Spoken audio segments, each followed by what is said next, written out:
Hi guys, Iron Cameraman here. I already showed you a bunch of design concepts for the upgraded Speakerman Titan in a short, but we thought it would be cool if I also made a guess myself based on some specific details about how exactly the Speakerman Titan might look when he makes his epic return. So this is the result we came up with. One key detail I really want to emphasize is the spear. But why exactly this weapon might become his signature companion, you'll find out a bit later. For now, just make sure you've left a like and subscribe to the channel so you don't miss my next long-awaited video, the one that so many people have been asking for. Anyway, here we go. Steak once asked a question about the sizes of Skibidi toilets. Why are some of them so huge while others are way smaller? And based on Boom's reply, it's all about genetics. We finally got an explanation for how the scientist and other Skibidis grow. What's interesting is that Skibidi toilets are actually infected humans, which brings up the question, whose genes are responsible for growth, human or Skibidi? What does becoming a Skibidi even mean? Infection, mutation, or evolution? Well, it's definitely not a virus because we've seen people infected by the Skibidi song without direct contact. See, a virus needs a host, like the Skibidis themselves, and a way to spread, like through airborne particles. But if infection doesn't require a virus carrier, then there's probably no virus at all. That means the song's effect on the body is something different. Maybe the song contains a special sound frequency that can't be heard with the naked ear, but still affects people. Then it could trigger certain changes in DNA that cause the transformation into a Skibidi. The toilet in their body likely has a biological origin and might actually be a kind of bone structure, since there's no way they could have gotten such massive samples in such numbers anywhere on Earth. The metallic versions might just be an outer layer, a kind of protective shell, like a bulletproof vest over the body, or like an insect's exoskeleton, or a snail's shell, and so on. Since even humans need small amounts of iron, it's possible that Skibidi toilets developed a way to naturally produce it by eating the right types of materials. Since growth depends on a genetic component, in theory, the genome of any Skibidi can be modified to either stop or boost their growth. That's probably what explains where the small parasites for agents came from, and the big ones for titans. If selective breeding works on Skibidi toilets, then in theory, you could even create insane giants like Mothership by crossbreeding big ones with other big ones, generation after generation, ending up with even bigger Skibidi toilets. Now, as for the scientist, like I said, he wasn't born with gigantism genes, but how did he manage to grow then? There could have been two ways. First, non-genetic. Maybe the scientist just unlocked his body's full potential using all kinds of stimulants, like athletes or bodybuilders do, for example. The second way, genetic. But if that's the case, then why did the scientist stay relatively small? Most likely, the size was a conscious choice. The equipment and room sizes in Alpha Hills simply wouldn't have allowed him to keep working efficiently as a scientist. He would have become just another fighter like the Hulk, so he decided to stay at that size on purpose.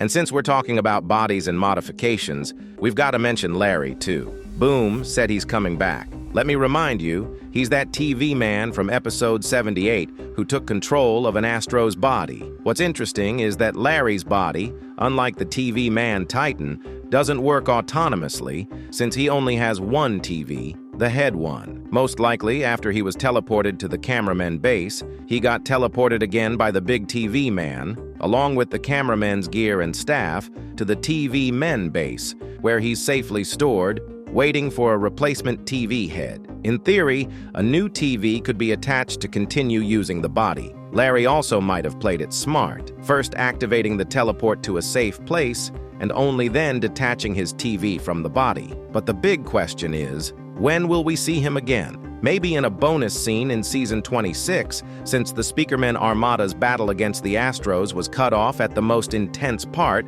and in the continuation, Larry could totally show up because, as we've seen, even a single fighter like Hugo can take down a ton of regular Astros. And actually, throughout the series, we've constantly seen characters getting wiped out. So here's a reasonable question. How many survivors are even left? Steak asked about the humans, and the answer really surprised me. Turns out there are still millions of them. It's interesting to think about what form these survivors are actually in.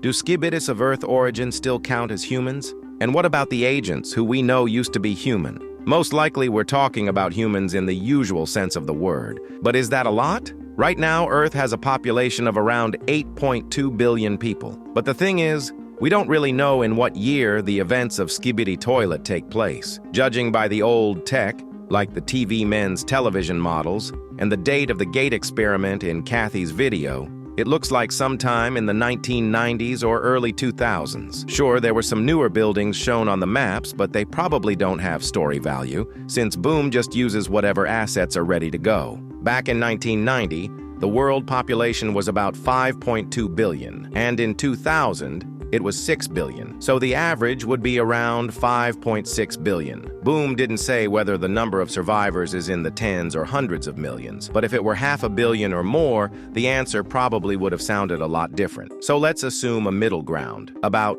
250 million. That means, from the average Earth population, only about 4.5% survived. In other words, 21 out of every 22 people either died or became a Skibidi. Of course, this is a rough estimate, but either way, the result is a total catastrophe for humanity. Rebuilding civilization, even with new tech, including repopulating the planet, would take decades, maybe even centuries. One more question from Steak really caught my attention. Why is there only one big TV man, unlike the Cameraman and Speakerman? Boom replied, because I like keeping them unique. Simple as that. Still, I'll take a stab at explaining it from a story perspective. As we know, the agents were created from humans. This tech is directly linked to STAR, which means the first agents were developed on secret research bases, including the TV men base. Judging by how many more cameramen and speakermen there are compared to TV men,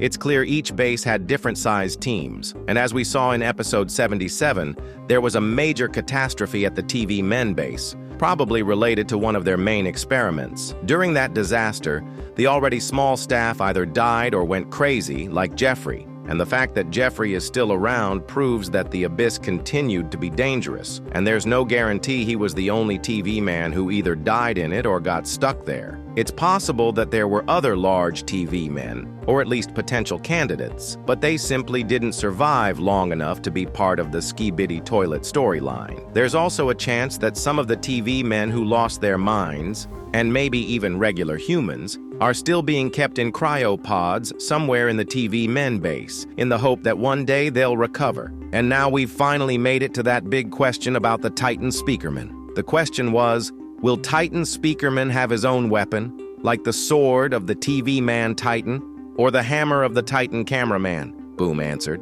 maybe. I actually had an idea of what it could be. Episode 70 gave me a clue, the spear. Specifically a double-bladed one. It matches the kind of melee weapons speakermen already use, piercing ones. Basically, it's just a long-handled knife. It could fold for close-range combat and unfold to increase reach, which is the whole advantage of a spear. It could also split in half, letting the user fight with both tips in close combat. Plus, it could be thrown like a ranged weapon. To make it return, it might be equipped with controlled anti-gravity engines, like Camerawoman's plungers or the Executor's scythe. The shaft of the spear could be made of a material that conducts energy, or at least contains some. Why? So it can redirect laser energy from the Titan's core or its allies into the weak spots of the enemy, areas not protected by shields or armor, like the sides or back. It could also serve as a distraction to draw enemy attention away from those areas. The spear itself, thanks to its guided flight, could attack from the side or behind, while the Titan attacks head-on with its speakers and knives, making it almost impossible to defend from both angles at once.